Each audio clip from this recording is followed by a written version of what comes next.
capítulo de reporte semanal correspondiente al 16 de marzo de 2026. Aquí estamos nuevamente con Juan Rodríguez y Roberto Baeza en producción. Hoy día vamos a hablar un poco de cómo han sido las primeras medidas del gobierno de José Antonio Kast acá en Chile. Kast partió con la firma de 6 decretos en materia de control migratorio, seguridad y auditorías, iniciando su mandato rápidamente y en su agenda dando luces de lo que será su gobierno y la posición que busca para Chile en este escenario geopolítico. Con pocos días en el poder ya ha levantado varias polémicas y blancos de críticas, como su reunión con el vicesecretario estadounidense Christopher Landau, en la que se firmó una declaración conjunta para el establecimiento de consultas sobre minerales críticos y tierras raras. También se hicieron algunos anuncios sobre corrección a la ley de 40 horas y también declaraciones de Kast manifestando intenciones de indultar a violadores de derechos humanos condenados por delitos en la represión de las manifestaciones del estallido social. Esos son un poco de los temas que vamos a tratar hoy día con nuestro amigo Juan Rodríguez. ¿Cómo estás? Así es. Hola Juanjo, un saludo a todas las personas que nos escuchan y nos ven.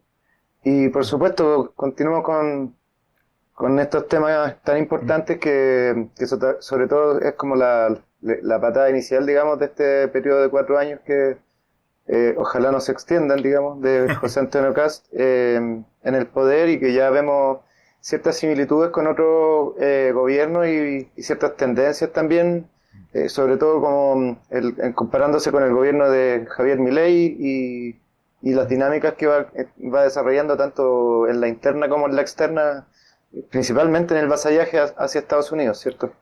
Así es. Bueno, de hecho uno de los primeros temas, que de hecho quizá es un tema más local que geopolítico, pero digamos por las particularidades del tema, que es el indulto o posible indulto a violadores de derechos humanos que cometieron delitos en el estallido social.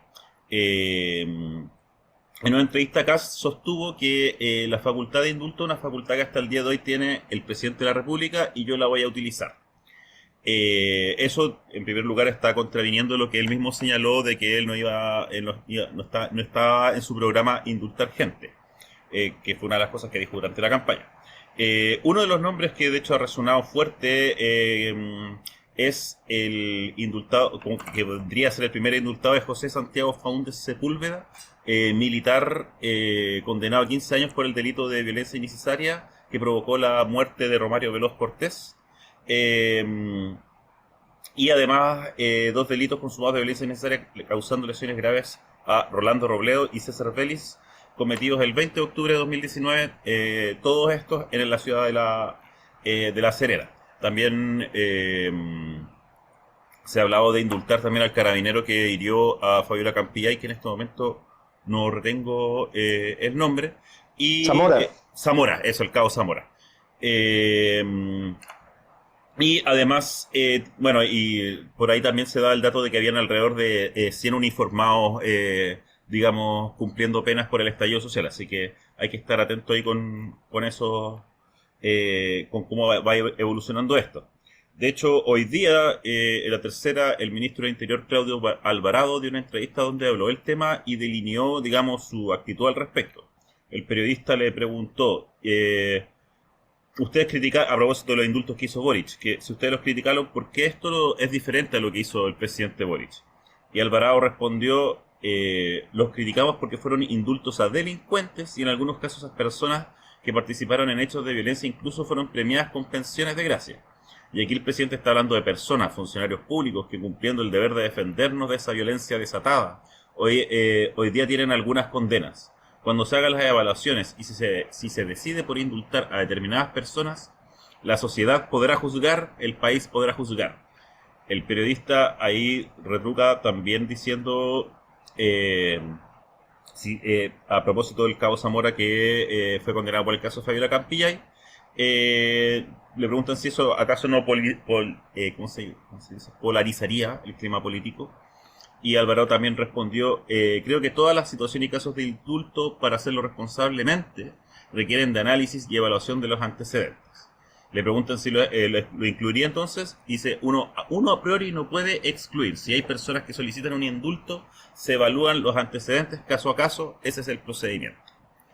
Te dejo, Juan, el comentario de estas declaraciones y medidas. Sí, o sea, bueno, esto hay que ponerlo en un contexto en el cual el presidente asume su mandato el 11 de marzo, miércoles, y durante esa misma noche ocurren hechos un tanto extraños, en particular con lo ocurrido con Rodrigo Rojas Vade, quien fue un constituyente en la Convención Constitucional y que fue una persona muy polémica, tanto digamos como la postura política que tuvo en un principio, de entrar en esta lógica de la lista del pueblo y ser muy rupturista con el sistema, y posteriormente con que a él digamos, se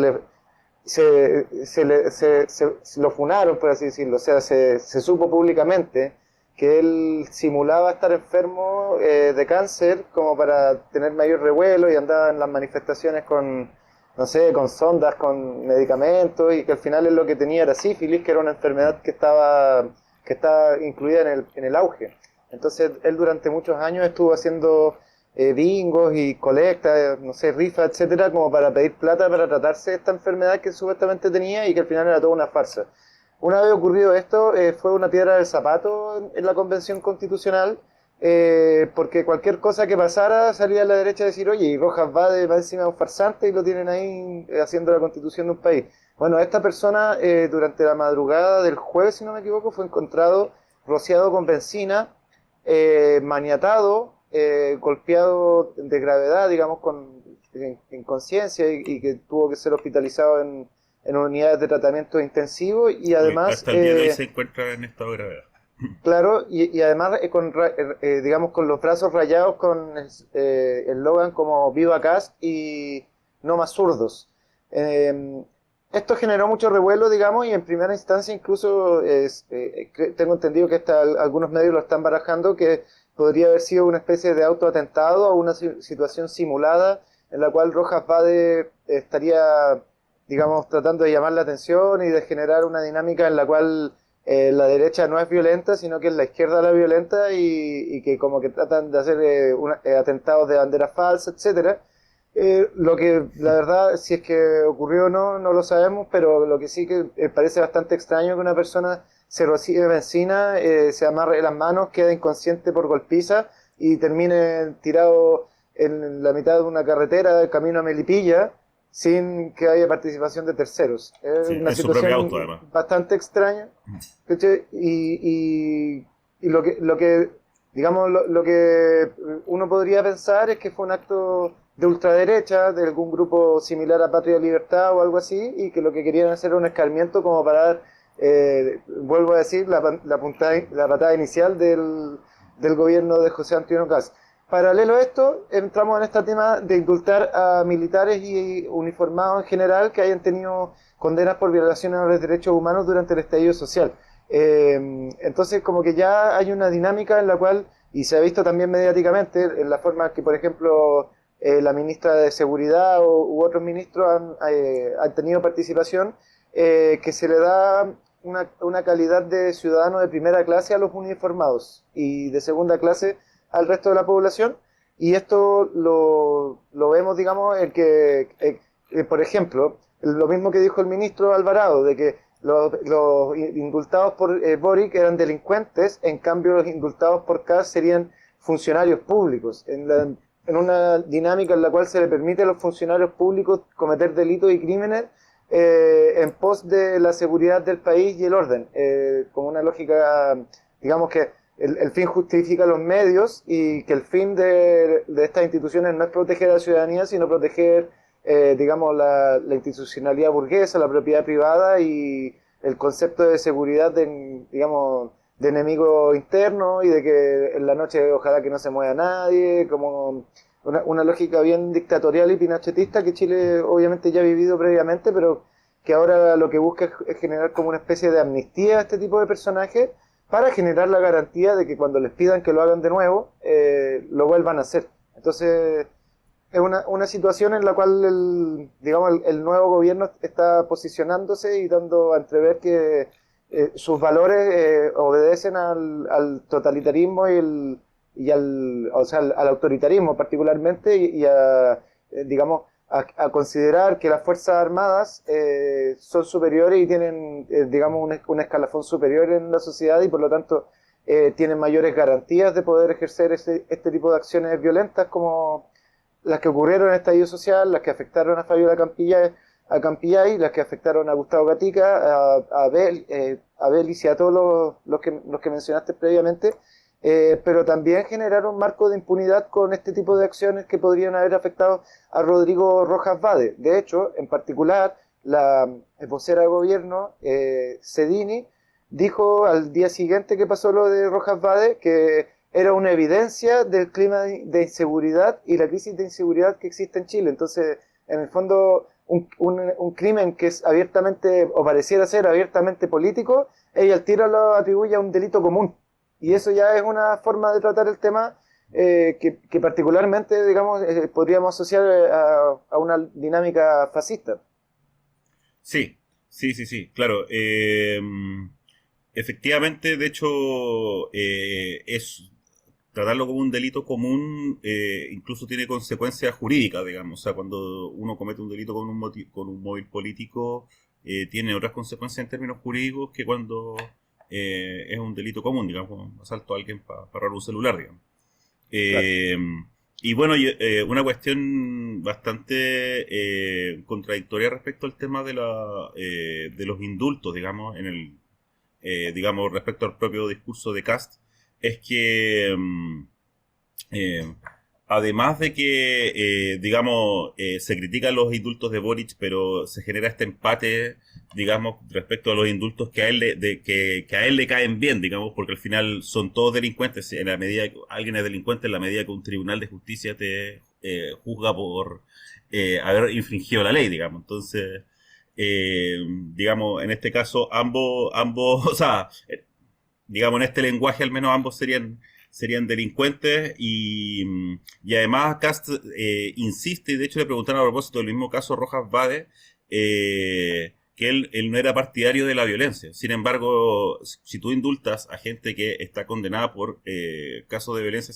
excesiva, quiere decir que sí eres partidario de la violencia, solo que eres partidario de la violencia del Estado, y de hecho ni siquiera de la violencia del Estado así como garante del orden público, sino que tú crees que quienes ejercen la violencia por parte del Estado tienen un privilegio mayor que el resto del común de las personas para defender la ley. Entonces, y de hecho, bueno, así lo consigue un poco el Estado, pero incluso porque todo esto, todas estas personas que están condenadas, digamos, fueron condenadas en su condición de uniformados, sabiendo que estaban ejerciendo sus funciones, digamos, que tiene toda una serie de consideraciones especiales que incluso pueden pasar por la justicia militar. Entonces, en ese sentido, bueno, es una contradicción que ya conocemos de sobra por parte de la derecha pinochetista chilena. Claro, y está el tema también que, por ejemplo, el tratamiento que se le ha dado al caso de Rojas Vade, eh, podría uno incluso empezar a asumir, digamos, o haber asumido en primera instancia que esto se tenía que tratar como un atentado terrorista, porque hay presencia de benzina que iba a incendiar a una persona, entonces es prácticamente la definición de un atentado terrorista, y en este caso simplemente como que, o sea, prácticamente como que dieron vuelta a la página, así como, bueno, le pegaron a una persona izquierda, pero según no sé, por mencionar cualquier persona, si Pancho Rego le hubiera ocurrido lo mismo, hubieran al tiro citado la ley antiterrorista. Entonces vemos que hay un doble estándar que está demasiado vinculado con el posicionamiento político y eso habla de una intencionalidad de parte de las autoridades y para qué hablar de la fiscalía. Exactamente. Sí, bueno, sabemos que todos esos sesgos empiezan a operar cuando los crímenes pueden tener algún tipo de móvil político. Me acuerdo también un poco el caso Julia Chuñil y a propósito también de cómo los medios comunican esto, que al tiro lanzan esta hipótesis de autotentado y claro, pues se instala esa idea además por el personaje involucrado en cuestión y pasa algo similar a lo que pasa con Julia Chuñil, por ejemplo, que se instaló esta idea de que por unas maniobras de fiscalía los parientes, o sea, los hijos de Julia Chuñil habían estado involucrados en su desaparición y asesinato, digamos. Sin embargo, hasta el día de hoy todavía se siguen haciendo diligencias y no se ha podido comprobar nada. No se ha encontrado todavía el cuerpo de Julia Chuñil y ya las búsquedas que se están realizando se están haciendo nuevamente en el fondo Juan Carlos Morstad. Entonces, ahí uno ve cómo también se van encuadrando mediáticamente también este tipo de casos para finalmente, digamos, favorecer a los propios, digamos, que en este caso obviamente es la derecha. Sí. Bueno, pasemos al Sí, siguiente tema. a uno de los temas que es doble Sí. tema porque tiene que ver con directa e indirectamente con Penco y los incendios. Exactamente, exactamente. Es geopolítica y Pencol a la vez. Claro, Penco en el centro de De la la, Tierra, exactamente. de la Tierra rara. De la Tierra Rara. Así es. Bueno, al día siguiente de asumir, Cast sostuvo una reunión con el vicesecretario de estadounidense Christopher Landau, en la que se firmó una declaración conjunta para el establecimiento de consultas sobre minerales críticos y tierras. En esta declaración, que es bastante breve, y de hecho voy a pasar a leerla porque de lo breve que es, eh, dice lo siguiente. Declaración conjunta entre el gobierno de los Estados Unidos de América y el gobierno de la República de Chile para el establecimiento de consultas sobre minerales críticos y tierras raras.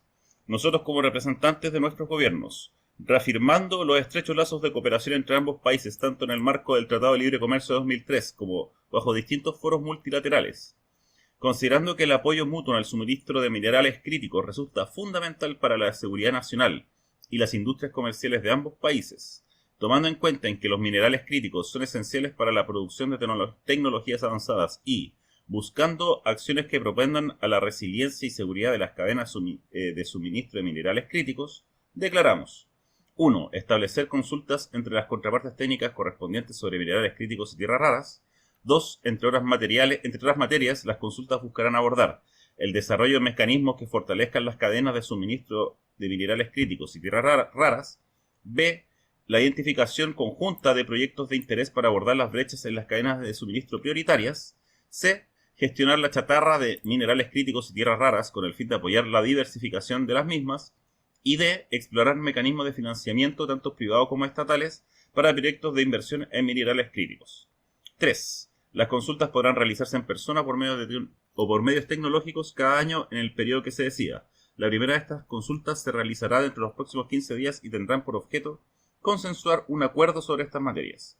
4. El mecanismo buscará institucionalizarse propendiendo consolidar la cooperación entre ambos países en materia de minerales críticos y tierras raras. Santiago, Chile, 12 de marzo de 2026. Bueno, Juan, te dejo a ti el comentario respecto a esta declaración conjunta. Sí, o sea, en el fondo es como una Mm. especie de carta de compromiso. O Sí. sea, y carta de compromiso y también que como que tiene la propensión de generar un gasto fiscal en torno Mm. al desarrollo de Sí. estas actividades. O Mm. sea, que en el fondo no es que Estados Unidos vaya a gastar plata en la explotación de estas tierras raras, sino que Chile va a gastar plata en que, digamos, se garanticen esta explotación. Y esto, digamos, en el contexto actual es súper complejo porque muchas de estas tierras raras se usan para la fabricación del armamento de alta tecnología, que es particularmente el armamento que está usando Estados Unidos, Israel, Irán, Rusia, Ucrania, en los conflictos bélicos que actualmente están ocurriendo, principalmente en la utilización de defensa antiaérea, misiles balísticos, etcétera, etcétera. Entonces, en el fondo, lo que está tratando de hacer Estados Unidos, que no me extrañaría que también se está haciendo, y en otros países ya se está haciendo, en torno al yodo, o sea, perdón, al litio, me equivoqué, al litio, es garantizar el suministro de estos elementos para poder, en el fondo, continuar con su industria bélica y continuar con esta dinámica que tiene el imperio norteamericano de sostener su economía a partir de la guerra. Entonces, en este momento digamos uno lo que podría interpretar que cuáles eran las intenciones que tenía Cast era de dejar asegurado estos elementos para la industria bélica y así, digamos, no comprometerlos con otras potencias mundiales, como por ejemplo podría ser China, que de hecho ya tenía interés y previamente mucho tiempo se habló de que iban a ser empresas chinas las que iban a explotar estas tierras raras, pero ya con esto uno podría interpretar que Cast, al reunirse con Trump en esta cumbre del escudo de la América, una de las cosas que tenían habladas previamente era digamos que uno de los primeros pasos que iba a hacer Chile era garantizar el suministro de estos elementos y así, digamos, partir, digamos, con una buena relación y una relación de cooperación con Donald Trump y posteriormente, digamos, tener el beneplácito del imperio norteamericano. Cosa que si hacemos un análisis un poco más acotado, podríamos ver que, por ejemplo, Argentina, que ha tenido actitudes similares con Donald Trump y con Estados Unidos en general, a Argentina igual les ha afectado, por ejemplo, le han tratado de meter los aranceles y todo el tema, y Argentina cuando ha tenido que pedir créditos, les pide créditos a China, porque Estados Unidos quizás no tiene esas condiciones, entonces que en el fondo son como un tipo de ayuda un poco gratuita que le da Cast a Trump, en el fondo para quedar en buena onda, pero vamos viendo cuál era la intención que tenía el Partido Republicano en el fondo de llegar al poder y parte de esto, digamos, es entregar recursos naturales y fortalecer el modelo de explotación de recursos y de exportación y no, digamos, sin tener un mayor desarrollo local y por supuesto, y esto quizás es como lo que afecta particularmente a las personas de la zona, no tener ningún respeto por el medio ambiente. Varias versiones o varias interpretaciones de los hechos que han ocurrido en los últimos meses dicen que los incendios de penco, que afectaron en particular la zona donde están las tierras raras, podrían haber sido intencionados con el objetivo de eliminar especies nativas, con el objetivo de eliminar protecciones medioambientales en una tierra arrasada por el fuego y que esto permitiera a futuro lograr potenciar el desarrollo minero en la zona y con esto también perjudicar el medio ambiente de toda la zona de Penco. Entonces, hay mucho, digamos, que uno podría ponerse muy conspiranoico con este tema, porque hay muchos elementos que hacen pensar que hay una intencionalidad detrás de todo esto y que, digamos, es una operación planificada que ahora está, digamos, dando un paso más y que posteriormente, lógicamente, una vez ya firmado esto, podríamos ya se va a comenzar, digamos, a implementar y a traer las industrias o las empresas que podrían terminar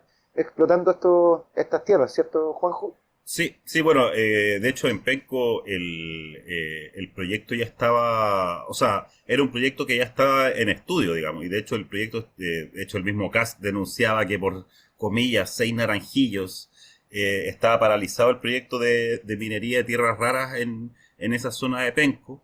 Y también Lavín, que estaba bastante desaparecido políticamente unos meses antes del incendio, también apareció hablando de las tierras raras como el mineral los minerales del futuro que había que empezar a explotar, etcétera. Y en ese sentido, claro, teorías de la conspiración más o menos, lo cierto es que el incendio fue bastante oportuno para el desarrollo de para el eventual desarrollo de este proyecto, al cual ya la comunidad se estaba oponiendo de antes también por el daño medioambiental que causaba. Entonces, claramente, digamos, las cosas se encadenan fortuitamente o no para que, digamos, estos proyectos y finalmente además este proyecto subordinado a los intereses norteamericanos se desarrolle. A mí lo que me ha llamado la atención también de esto es que se ha hablado súper poco del tema considerando la importancia que tiene, digamos. Salió en las noticias que se firmó este acuerdo. Sin embargo, se han dado muchas entrevistas o sea, yo vi 3 entrevistas acá, ningún periodista le preguntó al respecto. Hoy día en la mañana una entrevista bastante larga a Jorge Quirós, que también no le preguntaron nada al respecto. Y solo salió una entrevista hoy día al Mercurio donde al canciller Francisco Pérez Maquena le hicieron solo una pregunta respecto a este tema y respondió súper escuetamente. Dice, es algo que le interesa mucho a Chile porque este tipo de materias primas son esenciales para el desarrollo de la nueva economía y desde ese punto de vista se juntan dos necesidades que se pueden potenciar, con ellos como clientes y nosotros como productores. Hay que sentarse a conversar qué puede ser atractivo como para aumentar la inversión de este tipo de productos, en el sentido de tener un cliente estable que nos va a comprar por mucho tiempo, que sirva para hacer crecer la capacidad instalada de nuestros negocios. También sirve porque en la medida de estrechar relaciones comerciales se abre la posibilidad de conseguir la economía, de las economías desarrolladas lo que nos hace falta. Tecnología, capital humano, entrenamiento, cosa que jamás hemos obtenido de nuestra relación larga con Estados Unidos, eh, ni tampoco de otras potencias con las que éramos relacionados antiguamente con Inglaterra, qué sé yo. Eh, Sí, de hecho, en mm, programas anteriores comentábamos el sí. tema de cuando Mm, Anaconda fue expropiada y se sí, nacionalizó el cobre y que se llevaron todo y que los trabajadores como que tuvieron que reinventarse, pero no era como que hubiera un desarrollo tecnológico local ni mm, nada de eso. exacto, exacto, no Y es algo. también Mm, a mí me llama la atención ujú, de lo que comentaba, o sea, lo que comentaba el ministro en torno ujú, a lo que hablan de nueva economía y qué hay de nuevo en una economía mm, extractivista en Chile. sí, Es como bien, sí, bien, no se entiende bien a qué se claro. refiere. Sí, sí, o sea, yo creo que nosotros aportamos minerales para la nueva economía, pero que nosotros desarrollemos como las nuevas fuerzas productivas de la economía actual, lo veo bastante lejano. Oye, otro concepto importante que aparece en la declaración conjunta a propósito de las guerras es el de cadena de suministro. Eso implica que no solo Chile, de alguna forma, habría que verlo cómo se materializa, pero no solo se está comprometiendo a priorizar los acuerdos o inversiones de Estados Unidos por la extracción de tierras raras, sino que también cuando se habla de cadena de suministro es que tú también estás comprometiendo como la logística para que estos materiales lleguen a su destino. Y eso también puede implicar, obviamente implica el uso de puertos, incluso la gestión de datos que puede implicar todo el desarrollo comercial de esto. Eh, y de hecho lo que se llama cadena de suministro es algo súper importante para las guerras, de hecho. O sea, uno de los problemas, por ejemplo, de los que se habla de la guerra de Irán es cómo en el fondo llegan incluso los alimentos a los soldados que están en los barcos que están tirando los misiles en el Océano Índico cerca del Estrecho de Hormuz. O sea, ya entra incluso en una jerga militar este acuerdo. Eh, y de hecho, bueno, es también un poco lo que hizo Estados Unidos en su ataque a Venezuela, digamos, poder controlar las cadenas de suministro del petróleo hacia ellos y que no lleguen hacia China o los países que son geopolíticamente sus enemigos. Claro, en ese sentido, Sí. Ujú. esta carta, o sea, esta declaración podría significar que eventualmente Estados Unidos nos ponga un portaaviones o un destructor en la vía de Concepción y que nadie pueda llevarse, o sea, como en esta Claro. lógica que utilizaron con Venezuela, de empezar a robarse los barcos y todo. Mm, Obviamente es una ficción, mm, pero como que le estaría dando permiso, digamos, que después Estados sí. Unidos decir, oiga, pero si usted firmó esto. Entonces, Sí, como pues. que diplomáticamente al Mm, menos crea un precedente para entrar en una dinámica de violación de soberanía, que de hecho es lo que algunos parlamentarios de la actual oposición han planteado. Por ejemplo, Natalie Castillo dice, Chile no puede subordinar su política estratégica a los intereses de Estados Unidos ni de ninguna potencia. Los minerales críticos como el litio y el cobre son parte de nuestra soberanía y del futuro productivo del país. Y Lorena Fríes menciona, los ciudadanos y ciudadanas necesitamos saber las decisiones que toma el gobierno, por qué las toma y cómo las fundamenta, hacia dónde quiere llevar el país. Eso es transparencia. Entonces ya estamos hablando de que como que, o a qué voy leyendo estas declaraciones, que como que en el fondo nadie entiende muy bien o no hay claridad de cuál es el objetivo de esto y es como una cosa como entre cuatro paredes, como que no se anunció hasta que ya la reunión ya se había ejecutado. Y claro. eso, digamos, podríamos interpretarlo como parte del cheque en blanco que le hicieron los chilenos a este señor descendiente de militantes nazis. Sí, pues. Sí, es bien delicado el tema. Bueno, todo esto, de hecho, genera, o sea, bueno, sigue fortaleciendo, digamos, la posición como pro-occidental o pro-Estados Unidos que ha tenido Chile, digamos, desgraciadamente históricamente. Entonces, ha sido bastante complejo lo que se está acordando. Pasemos Por supuesto. al siguiente tema. Bueno, el tercer tema que nosotros queríamos tocar respecto a este gobierno, y me parece que es el más delicado, o sea, son todos delicados, pero este está bastante delicado porque implica muchas áreas, es la ley de reconstrucción nacional que está planteando José Antonio Cast a propósito de la reconstrucción en Penco, de hecho. Esa la lanzó ahí. Esta ley, digamos, es una batería de 40 medidas que está dividida en 5 ejes que son reconstruir viviendas, reactivar la economía, fortalecer instituciones, ordenar las finanzas públicas y mejorar la seguridad tras los incendios. Eh, y ahí el mismo Kast dijo, esto es más amplio que una reconstrucción material, es una reconstrucción económica, necesitamos más recursos, es una reconstrucción institucional de recuperar el respeto de las instituciones que hoy día están cuestionadas, es una reconstrucción fiscal, y también por eso la ministra de Seguridad y el ministro de Defensa nos acompañan hoy día. Es una reconstrucción del orden y la seguridad que permite que la sociedad funcione. Queremos decirle a las familias de Lirquén, de Ñuble, de Valparaíso que estamos trabajando. Queremos decirle a los emprendedores que estamos pensando en ustedes, a esos contribuyentes que pagan impuestos, que sus impuestos van a ser bien utilizados, y que así como estamos pidiendo auditorías, a nosotros también tienen que auditarnos, porque el que nada hace, nada teme. Para los adultos mayores, que hay varios, nosotros nos comprometimos que la primera vivienda iba a dejar de pagar contribuciones. Bueno, nuestra primera medida, porque esto es paso a paso, es que los adultos mayores dejen de pagar sus contribuciones por la primera vivienda, porque es injusto. En función del tiempo no voy a detallar tantas medidas, pero bueno, se está planteando la reducción de impuesto corporativo, se está planteando reducir la gratuidad a personas que no tengan más de 30 años. Hoy día Quirós dijo que a lo mejor podría mantenerlo para los que estudian carreras técnicas. Obviamente esto se hace en un contexto en el que supuestamente está en una emergencia de déficit fiscal, que al menos está siendo bastante discutible por lo menos. Y finalmente, en el ámbito político, digamos, se puede plantear que aquí lo que se está planteando es una ley ómnibus como la que planteó Javier Milei, en el cual se buscó reestructurar como la economía y el funcionamiento entero del Estado. Y acá se está buscando algo parecido, digamos, o sea, implementar como todas las medidas programáticas estrellas con las que Kast se estuvo promocionando o candidateando, digamos, y además, mediante una especie de chantaje en el cual la reconstrucción depende de que se implementen estas medidas que obviamente exceden en su alcance la propia reconstrucción. Bueno. Sí, o sea, bueno, mencionar que en realidad lo que está haciendo el presidente es como más o menos mantener su eslogan de campaña. O sea, el Partido Republicano hace mucho rato que como que todo el eslogan de campaña es como republicano, reconstruyemos, etcétera, etcétera.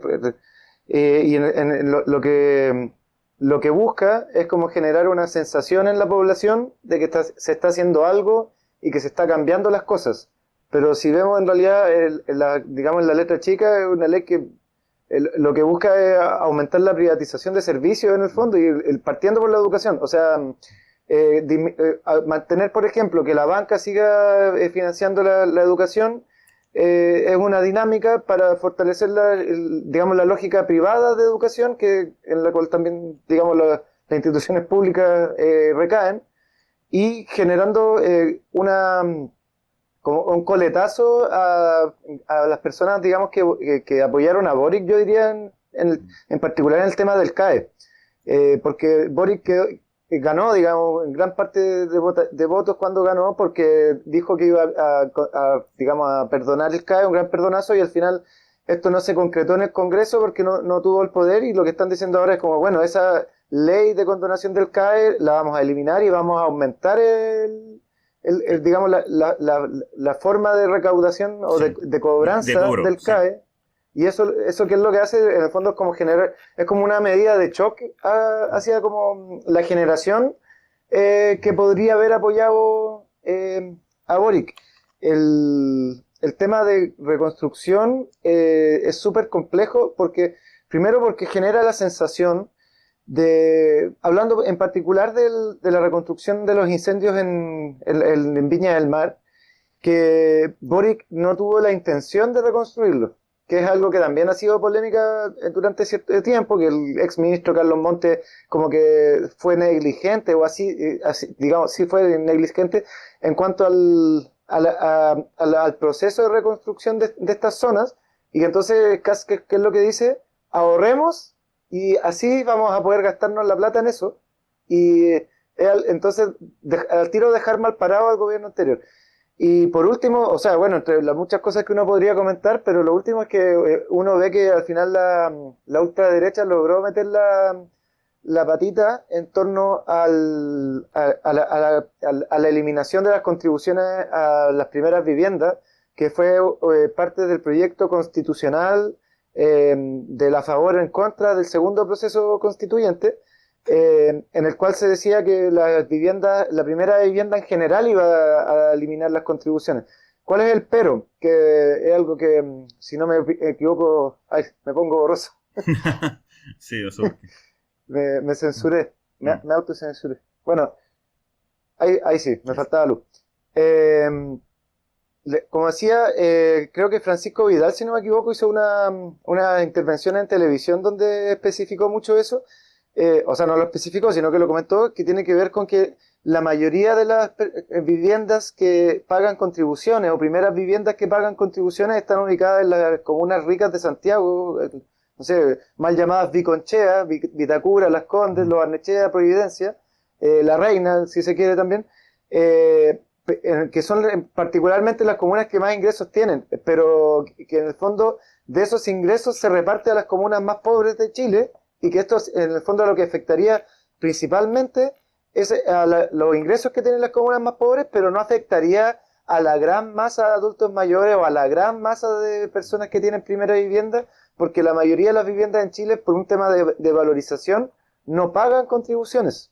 Entonces, claro, hay muchas que sí, pero en el fondo es una medida que está aplicada hacia, digamos, hacia las personas que más recursos tienen. Y en ese sentido, lo que está tratando de hacer entrever Cast es que le van a quitar a los más pobres, le van a dar a los más ricos para hacer estos procesos de reconstrucción en, digamos, en estas zonas afectadas y también entrar en esta lógica y obviamente continuando con su relato de que es un gobierno de emergencia y que las cosas, el 10 de marzo del 2026 en Chile teníamos un país que se estaba cayendo a pedazos, un país que las cosas no andaban, como muchas veces lo mencionan en otros casos, digamos, como que el gobierno de Boric había desencadenado un estado fallido. Es un relato que si bien a muchas personas le hace sentido, en la práctica cuesta verlo como en cosas objetivas y eso,